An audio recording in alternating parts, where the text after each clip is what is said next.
She walked into my hardware store like she was measuring it for a coffin. My daughter-in-law had already done the math in her head before she even said hello. She figured she was dealing with some tired old shopkeeper who could barely count his own inventory. What she did not realize was that I had been watching people like her walk through that door for 38 years, and I could smell trouble the way you smell rain before the first drop falls. The day my son Kevin slipped that ring on Brittany's finger, I made a choice. I would not say a single word about what I actually owned. Not the store, not the building, not the 6 rental units on Maple Street, not the waterfront lot I bought for pennies back in 1994, not the investment accounts my wife Patricia and I had been quietly feeding for 4 decades. I stood there in my suit, the one Patricia picked out for me before she got sick, and I clapped and smiled and kept my mouth shut. Best decision I ever made. My name is George. I am 66 years old. I have owned and operated Caldwell's Hardware on Main Street in Beaufort, South Carolina, since I was 28 years old. The store was started in 1951 by my wife's grandfather, a man named Edwin Caldwell, who came back from Korea and decided he never wanted to work for anyone else again. Edwin built the store with his own hands, literally, cut the timber himself from a lot he owned outside of town, laid every beam, every floorboard. Patricia grew up sweeping those floors. She took over from her father in 1988. When I married her that same year, she put me to work stocking shelves and running the register. I did not mind. I loved that woman. I loved that store. I loved the way she could talk a contractor out of buying cheap materials and into buying the right ones. She had a gift. Patricia passed away 3 years ago. Ovarian cancer. She fought it for 14 months, which was 11 months longer than the doctors expected. That was Patricia. She never did anything on anyone else's schedule.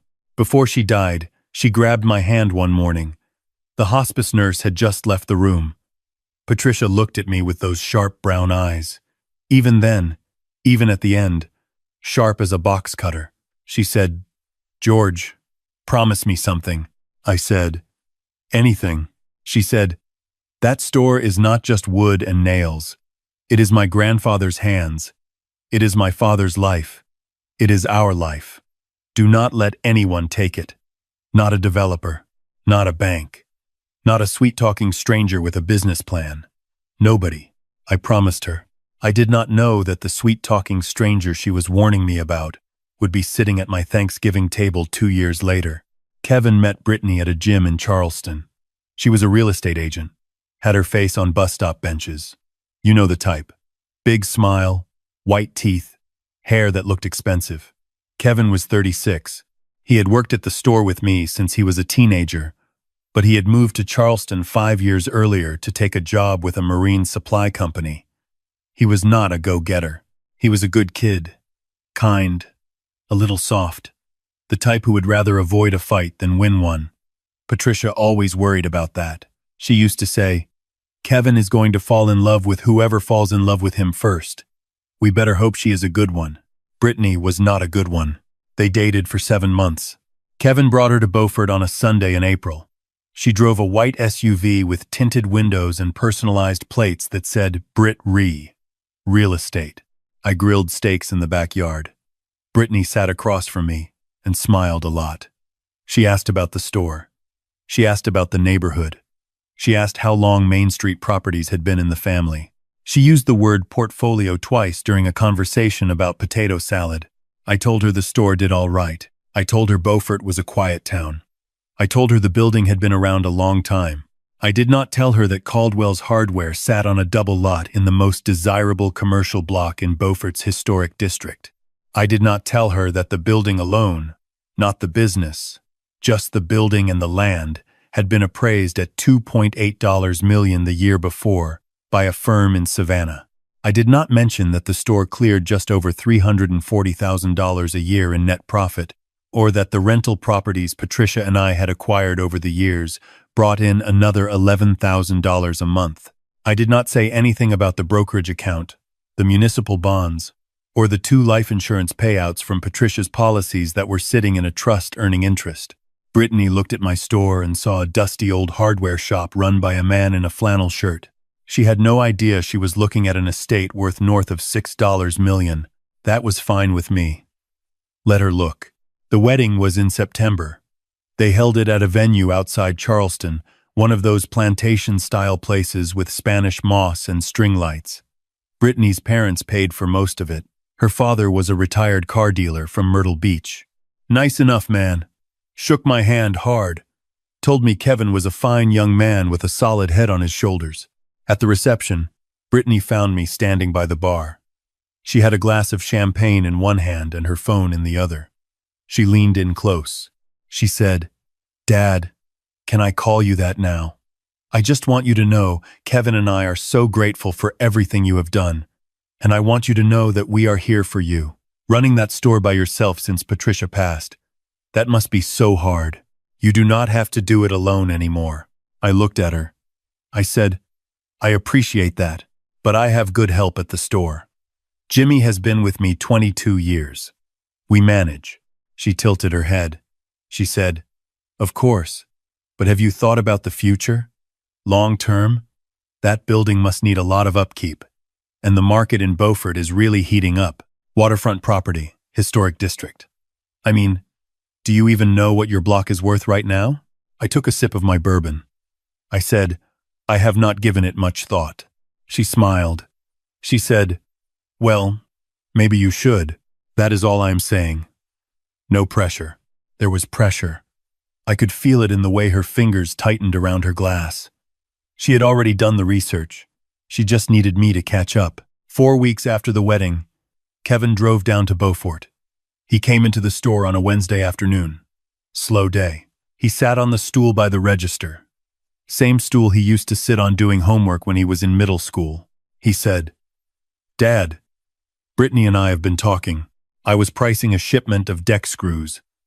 I did not look up. He said, "She thinks we should sell the store." I set down my pricing gun. He said, "Not to a stranger. To us. We would keep the name. Keep it in the family. Brittany knows the real estate market here. She could handle the commercial side. Maybe convert part of the building into retail space. Lease it out. The location is incredible, Dad. You are sitting on a gold mine." I looked at my son. I said, "Kevin, your great-grandfather built this store with lumber he cut himself. Your grandmother ran it for 30 years. Your mother ran it until the day she could not stand up anymore. And you want to lease it out?" He shifted on the stool. He said, "Times change, Dad. A hardware store on Main Street is not what it used to be. Brittany says the smart move is to monetize the real estate." Monetize. That word came out of his mouth like he had rehearsed it in the car. I said, "The store is not for sale." He stood up. He said, "Just think about it." He left. Did not buy anything. Did not even walk through the aisles the way he used to, running his hand along the shelves like he was saying hello to an old friend. That night I locked up the store and sat in the back office. Patricia's desk was still there. Her reading glasses were still in the top drawer. I opened the drawer and held them. They were small in my hands. I thought about what Kevin had said. I thought about what Brittany had said at the wedding, and I decided to do what I do best. Wait, watch, and let people show me who they really are. Over the next 3 months, Brittany started showing up in Beaufort more often. She would come by on Saturdays. She would walk through the store with her phone out, taking pictures she thought I did not notice. She started asking to see the books. She said she wanted to help me get organized. She said small businesses needed proper accounting. I let her see the operating account, the one that showed a modest profit, the one that made Caldwell's Hardware look like what she already believed it was, a tired little shop barely getting by. I did not show her the trust. I did not show her the investment accounts. I did not show her the property tax records for the 6 rental units or the waterfront lot. Those records were in a safe deposit box at a bank in Savannah, along with the original deed Edwin Caldwell signed in 1951. Brittany looked at my numbers and saw a business making maybe $80,000 a year. She saw an old man treading water. She started talking to Kevin about the real play. The land. I know this because Kevin is not a good liar. He started asking me questions about the building. How old was the roof? Was the foundation solid? Had I ever gotten an environmental assessment? These were not Kevin questions. These were real estate agent questions. In November, they came to my house together. Brittany had a leather folder. Kevin looked like he had not slept. Brittany said, "George, we need to have a difficult conversation." She opened the folder. Inside were printouts of the store's bank statements, the ones I had given her access to. She had highlighted certain entries in yellow. She said, "I have been going through your financials, and I am concerned. There are duplicate orders here. Payments to vendors that do not match invoices. You deposited the same check twice in August." I looked at the papers. Every single error she found was one I had planted. I had been feeding her false trails for weeks. Little mistakes designed to look like confusion. I wanted to see where she would take them. Now I knew. Brittany leaned forward. She said, "George, I say this with love. I think you might be struggling cognitively. It is nothing to be ashamed of. It happens. But if this continues, you could lose the business entirely. Bad orders, missed payments, liability issues. What if someone gets hurt because you sold the wrong grade of lumber?" I looked at Kevin. He was staring at his shoes. I said, "What do you suggest?" Kevin cleared his throat. He said, "Maybe it is time to step back, Dad. Let Brittany and me handle things. She knows business. She knows the Beaufort market. We could take over operations, keep you involved in an advisory role." An advisory role. In my own store. Brittany smiled. She said, "We just want to protect you." I said I would think about it. They left. Brittany hugged me at the door. She whispered, "We are going to take such good care of everything, Dad." I closed the door. Then I called my attorney. His name is Vernon Drake. He had been Patricia's lawyer for 25 years. He drew up our trust, our wills, our property agreements. He knew every dollar, every deed, every clause. I said, "Vernon, I need you to check everything. Make sure it is all locked tight." Vernon said, "George, it is ironclad. Everything is in the living trust. You are the sole trustee. Kevin is not mentioned in any capacity until you amend the documents. Brittany has no legal standing whatsoever." I said, "Good. Keep it that way." 2 months went by. Brittany escalated. She started calling me 3 times a week. The store's insurance was outdated. The electrical wiring was a fire hazard. Had I renewed the business license? Did I know about the new county zoning regulations? She always framed it as concern, always with that smile I could hear through the phone. I played along. I acted forgetful. I asked her to repeat things. I pretended I could not find documents she had mentioned the week before. I let her believe she was dealing with a man whose mind was slipping. In January, Brittany made her move. She showed up at my front door on a Saturday morning with a woman carrying a briefcase. Brittany said, "Dad, this is Angela. She is a notary public. I have some paperwork that needs your signature." I let them in. I made coffee. I moved a little slower than usual, like my knee was acting up. Brittany spread documents across my kitchen table. She said, "These are standard power of attorney forms, nothing complicated. They just allow Kevin and me to help manage your financial affairs if something happens to you. Think of it as insurance." I picked up the documents. The power of attorney was not limited. It was not specific. It was a general grant of authority. If I signed it, Brittany and Kevin could access my accounts, sell my property, enter contracts in my name, and make every financial decision on my behalf. Angela, the notary, sat quietly, stamp at the ready. I read every page. Slowly, Brittany said, "You do not need to read the whole thing." I said, "Patricia always said the same thing about legal documents." Brittany's smile tightened. "What is that?" She said, "Never sign a paper you would not want read aloud in front of a judge." I set the documents down. I said, "I think I will have Vernon take a look at these first." The change in Brittany's face was instant. The warmth drained out of it like water out of a cracked bucket. She said, "George, that is not necessary. This is straightforward. Why would you need a lawyer for something this simple?" I said, "If it is simple, then Vernon will have it back to you by Tuesday." Brittany snatched the papers off the table. She said, "Fine." She left with Angela. No goodbye. No hug this time. That night, Kevin called. He said Brittany was upset. He said I had embarrassed her. He said I was being paranoid. I said, wanting my own lawyer to review a power of attorney document is not paranoid, Kevin. It is common sense. He got quiet. Then he said, Brittany thinks maybe you should not be living alone.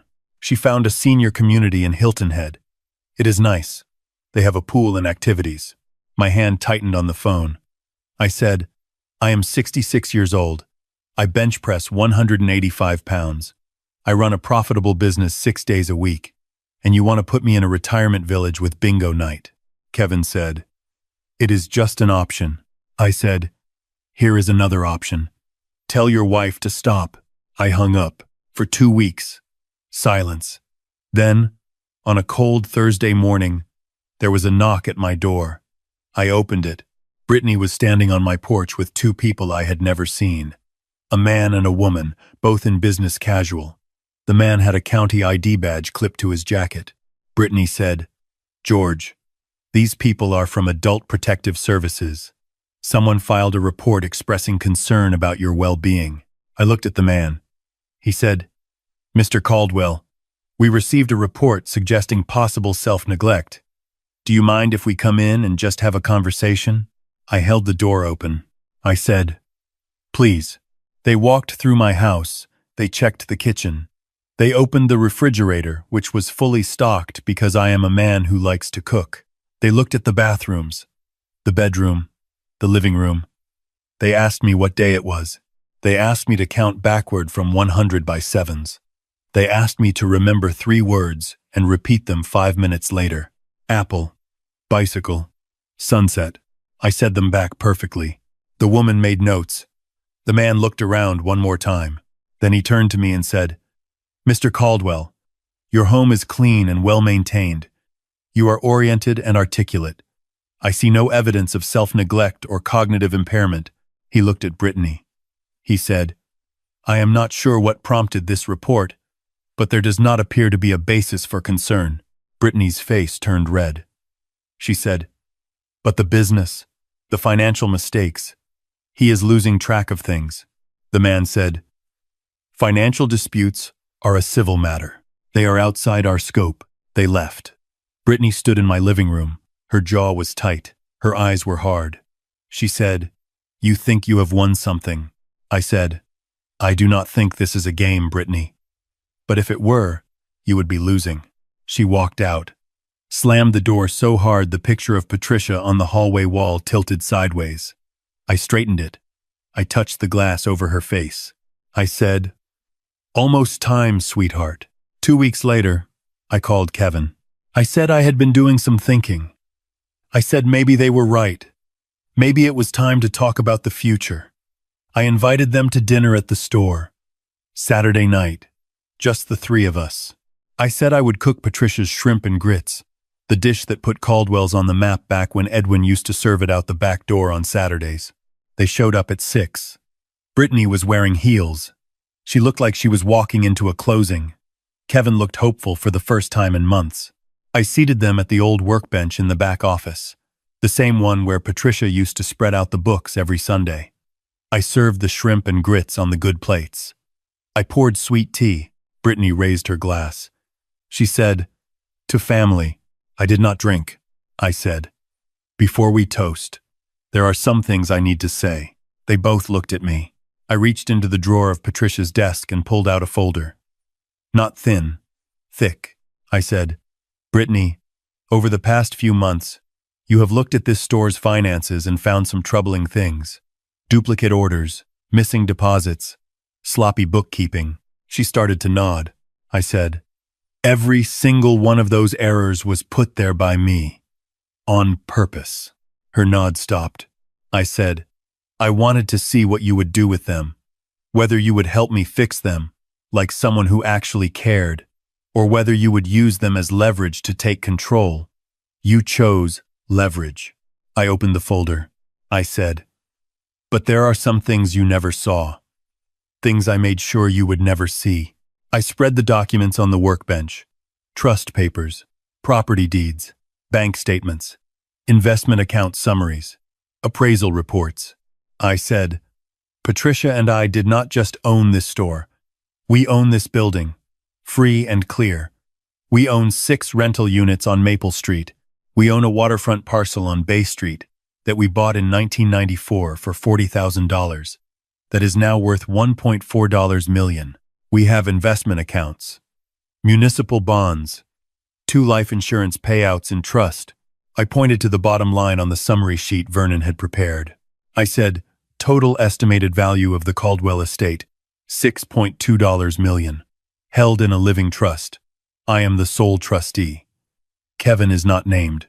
You are not named. Nobody is named. Kevin's face went white.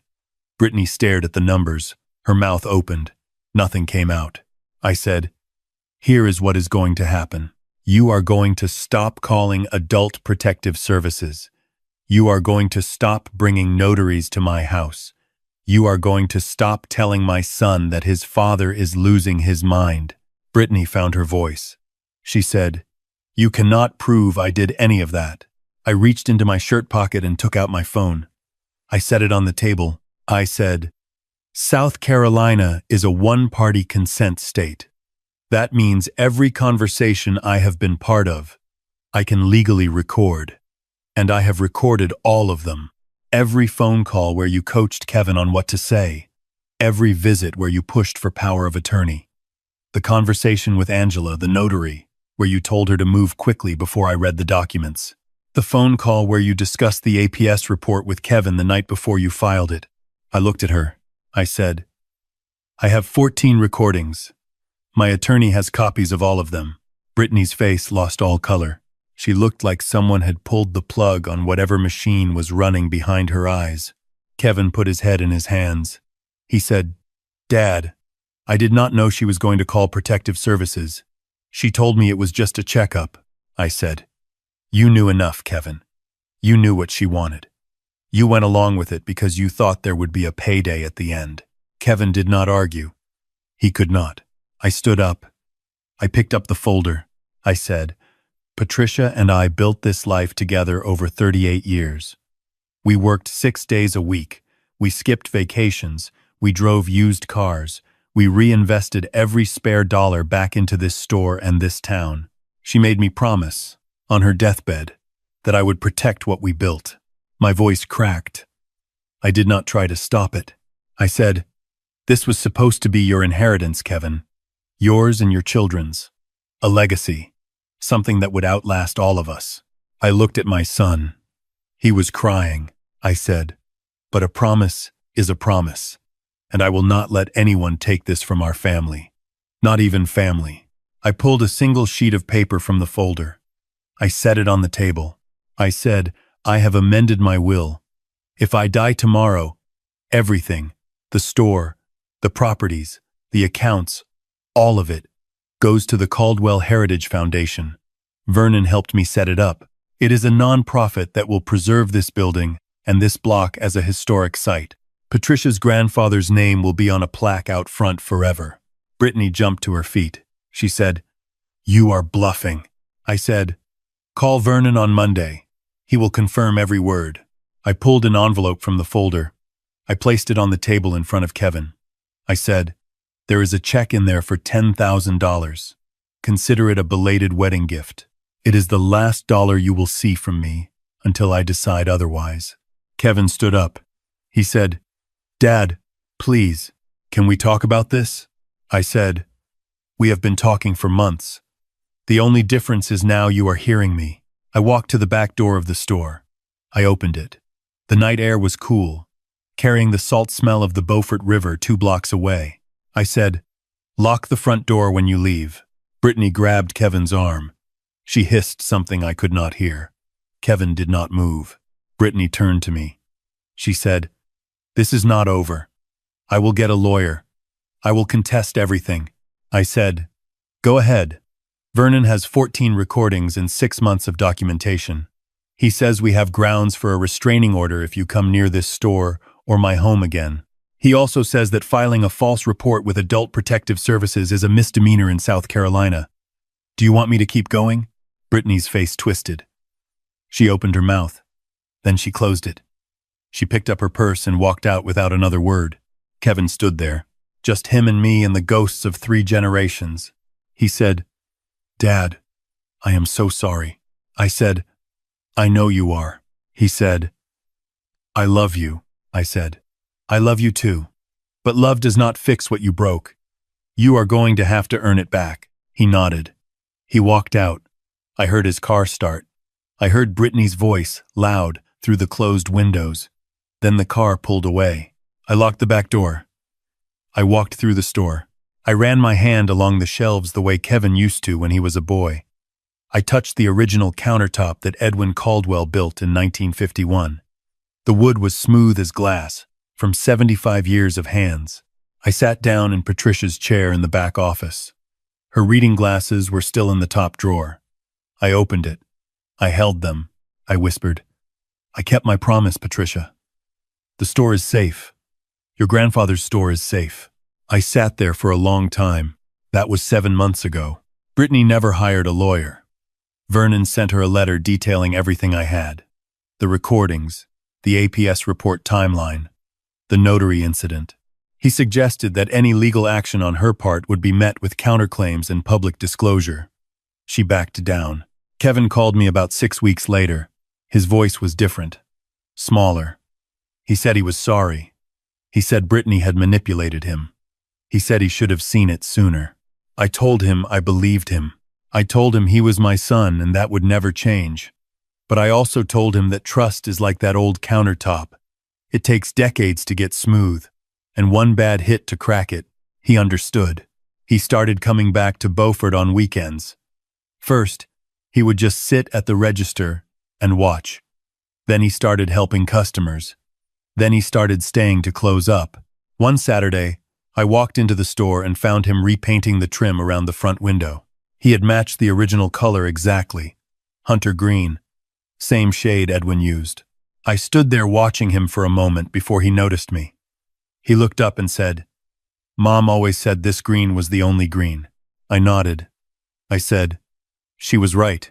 Brittany filed for divorce 3 months ago. Turns out, she was not interested in being married to a man who was not about to inherit millions. She had already moved on to a dentist in Mount Pleasant." Kevin was hurt, but I think some part of him was relieved.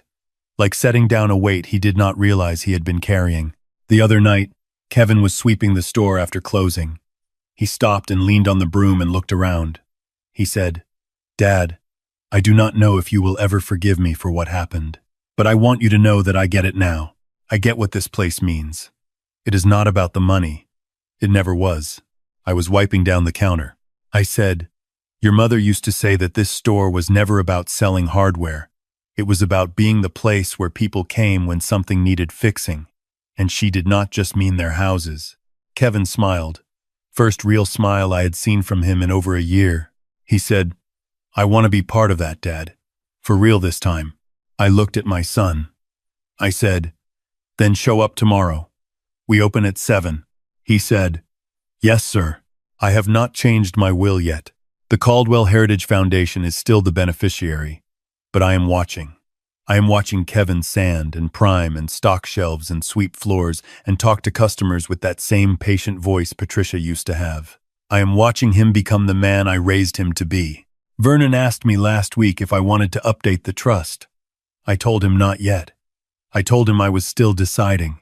He said, "George, the kid is trying." I said, "I know he is. And Patricia would want me to give him a chance. But she would also want me to be sure." Vernon said, "How will you know?" I thought about it. I said, "I will know when he stops treating this store like something he has to earn and starts treating it like something he belongs to." Vernon laughed. He said, "That sounds like something Patricia would say." It was.